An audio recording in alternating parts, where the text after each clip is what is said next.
Well, hello, welcome again to a reading through of the Homeric Hymn to Apollo, and I got up to line 370.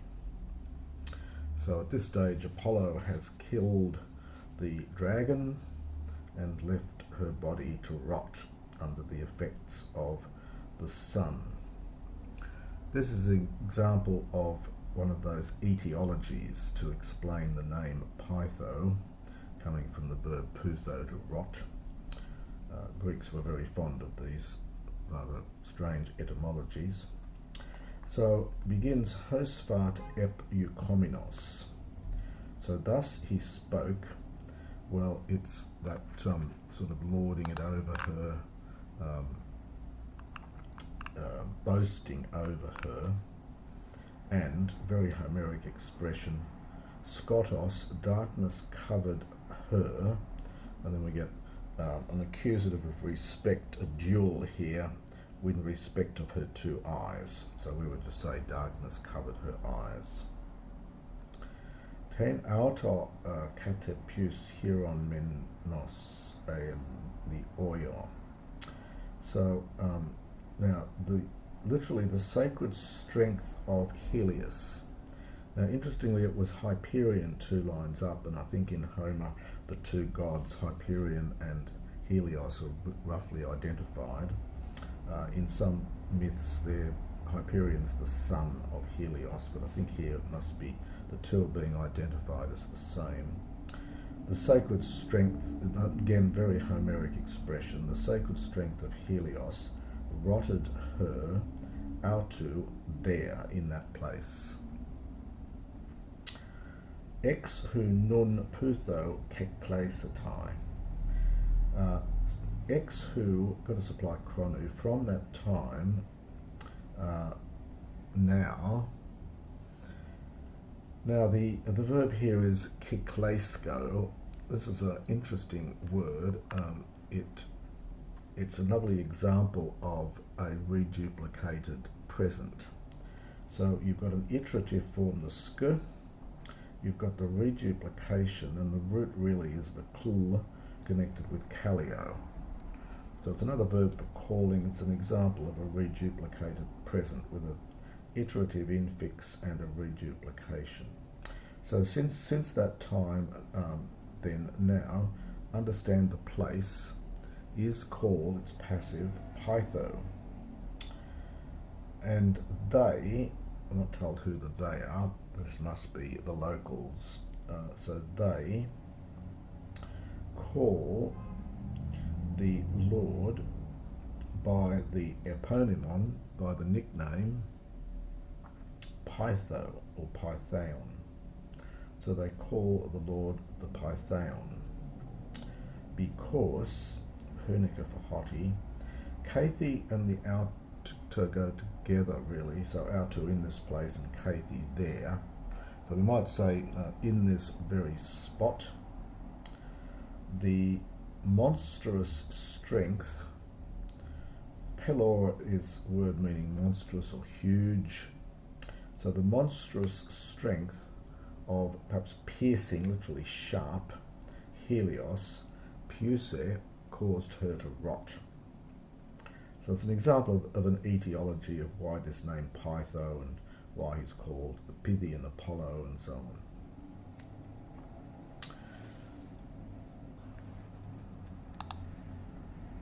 Kai toti ar egno hasten any fresi phoebos Apollo. So Phoebus Apollo then also, accordingly, all these particles here, in his mind, and then egno, made decided, perhaps knew about, perhaps, sorry, no, it's more like realized, I think, realized or knew in his mind. Again, personal adjective here, Hasi agreeing with the fresi. So at that time then, accordingly, Phoebus Apollo understood, perhaps in his mind, Hunica for hoti, that the beautiful flowing, Kaliros Crane, the beautiful flowing stream, this of course is Telphousa, ex appa face. This is a verb ex appa fisco, if you're looking it up. This is the aorist. It means to deceive, so had deceived min for out on him. The deceit, of course, lay in the advice that she gave to choose this other place to go to. In other words, she presumably knew this was the home of the dragon, and she hoped that the dragon would overcome Apollo and then relieve her of a rival of whom she was jealous. So Apollo now wakes up to the fact that Telphousa deceived him. And he went. This must be a typo. That must be an epsilon here. It's a perfect participle. That must be an epsilon here. I think it's just a typo. Being angered against Telphousa.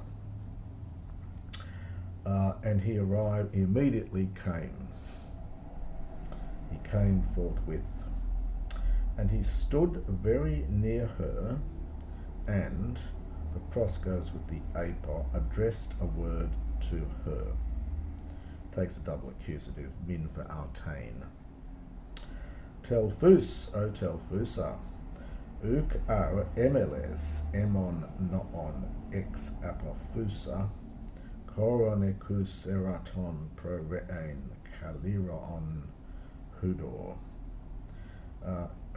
So appropriately almost, for the arrow accordingly, literally, you will not pour forth your beautiful water.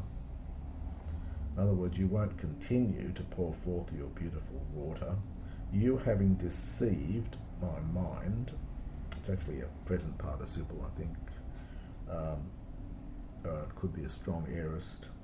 So, yeah, having deceived my mind, you will not continue to pour forth your beautiful water, you holding this delightful place, this lovely place. And there indeed also, perhaps where indeed also my glory will be, here perhaps, my glory will indeed also be here, not son, agreeing with kleos, not your glory, or not your glory, and then oies, of you alone. It's rather awkward there, but it's just of you alone. So it won't be just your glory, but here there'll be my glory and not yours alone. So just perhaps quickly to really do that there. It's funny, a couple of lines here. So Telphousa, you in fact are no longer about to pour forward your fair flowing water, having deceived my mind, you who hold this lovely land, this lovely place. Indeed, my glory also will be here, to get the chi in, and not yours, not your glory alone. Literally, not your glory of you alone.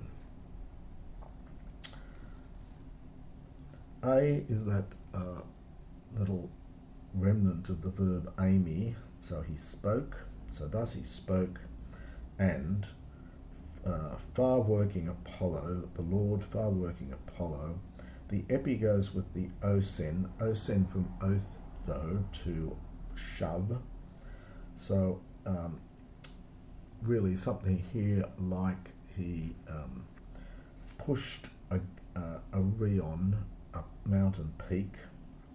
So he almost like he broke off a mountain peak. So we're getting a landslide here. Petrasin pro cutrasin, with showers of rocks, with pouring forths of rocks, so with showers of rocks. And Appa Krupsen, he hid Reethra, the streams. Now, archaeologists have said, well, if this Telphousa is to be identified with a spring which now issues from the foot of Mount Telphousius, a landslide would be probable enough, apparently, as the overhanging cliff, now called Petra, is very steep. So it fits the topography of the area there. So I'll just do that again. Thus he spoke, and he pushed a mount. The Lord, far-working Apollo, it almost broke off. He pushed off a peak of the mountain with showers of rocks, and he covered up her streams. Kai Beaumont epoi Ersat, and he made a Beaumos, an altar, in the woody grove,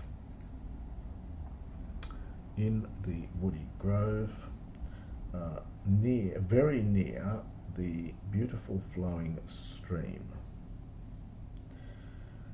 Now we get another etiology here. So there, all euketontai, this is a verb meaning to pray. So there, everyone prays to the Lord, that is to Apollo. Epiklesin, with by surname Telphousian. In other words, they call him Telphousian Apollo. So they all pray to the Lord with the nickname Telphousian, or with the surname, with the appellation perhaps Telphousian. So under the title of Telphousian Apollo, calling him Telphousian.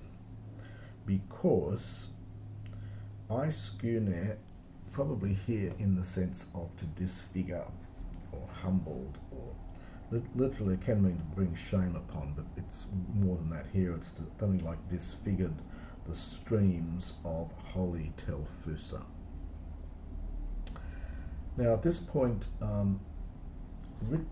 Richardson in his commentary, he now says that the next section here is what he calls the third movement of the poem. This is lines 388 to 450. So, Kai toti dei katathumon ephrasdatos phoebos Apollon. So Phoebus Apollo, at that time then, also devised in his heart, so he gave thought in his heart, whose tinas anthropus. It's sort of odd here. It's who were the certain men. So something like what sort of men, eis agagoito erist optative, he might bring in as, and this is an apposition with the anthropus, orgi onas. This is the word first appears here in Greek, and it's very rare in later Greek. It's a word often translated as ministers, could have the more general meaning of priests. I think the org is connected with this erg root of sort of workers, so religious workers, hence ministers or priests. So at that time then Phoebus Apollo gave thought in his heart as to what sort of men he might bring in as ministers or priests, who therapusontai, future, who will serve as, will be servants in rocky Pytho. This now becomes a dative form.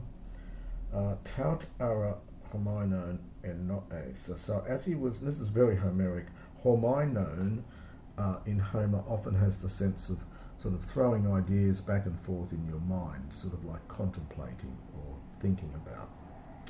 So as he was pondering is another word that might fit nicely here. Accordingly, as he was pondering these things, he noticed from Notio on the wine-faced sea, he noticed a nea thoain, a swift ship, and in it were, this is Esan for Asan, there were many good or many noble men, Cretans from Minoan Knossos, hoi, who. Now we get a change of tense here. It's all present tense. There are apparently variant readings. Some manuscripts have future forms here, but we get present tense, which sort of indicates what these men will do in later times. But the fact it's present tense seems to refer to the poet's own time. So I'll just translate them as presents. So who, resto means to do, but it's often used in religious sense to do holy things. So who conducted holy things, did holy things for the Lord, that is for Apollo, and who report the themistas, the decrees of Phoebus Apollo of the golden sword. This is aor, is an old word for sword, the golden sword. Hoti, whatsoever thing he might speak, he might say. Crayon, giving prophecy, so prophesying, ex Daphnes. This is from the laurel tree. Hupot, notice the accent, so it's going with the word before, so it's beneath the vales or the hollows of Parnassus. This is Mount Parnassus. So in this first form of prophecy, the voice of Apollo may have been heard, in inverted commas, through the rustling of leaves of the sacred laurel tree, much the same as Zeus used the tree at Dodona. The rustling of leaves was then interpreted by the priest.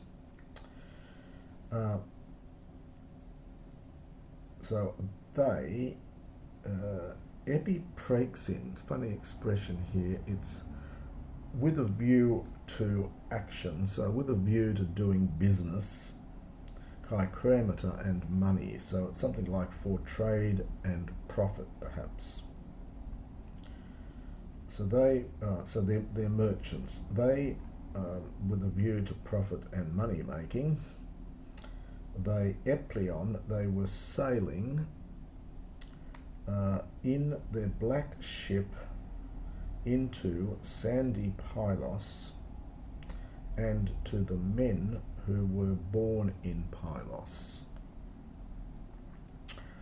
But Phoebus Apollo, sun aenato, from sun antomai, I think, to meet with. So he met with Toisi, with them. The next bit's a little bit obscure. Apollo turns himself into a dolphin in the next bit here. Having likened in respect of his body to a dolphin, ep orse, he set forth in the sea.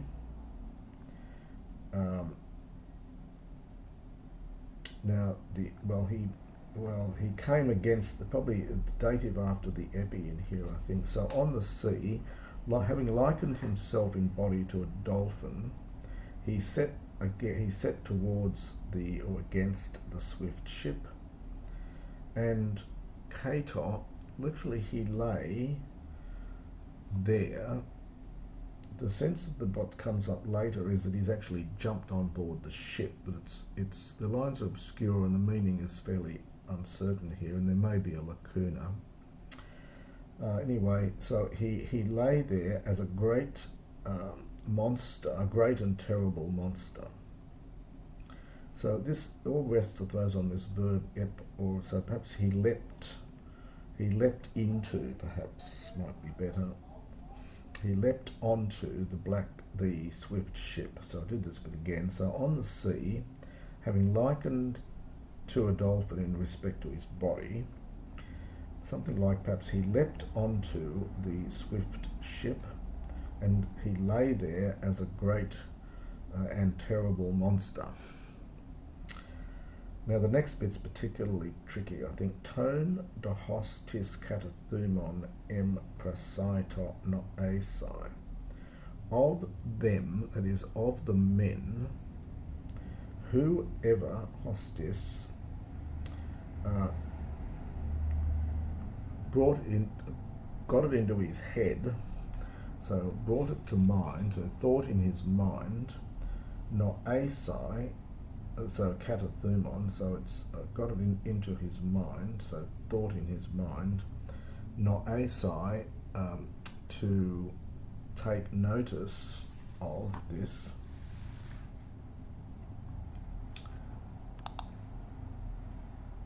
Now the main verb here is anasaske. This is an iterative, you can see by the sk. You get a doubling of sigma for the sake of meter. It's ana plus seo, to shake. So it's something like whoever got it into his head to take notice of this, he began to toss them up, pantossi, perhaps in all directions, and he shook, literally, the Neia Dura, the boat's timbers. He shook the boat's timbers. And that is the next section of the poem.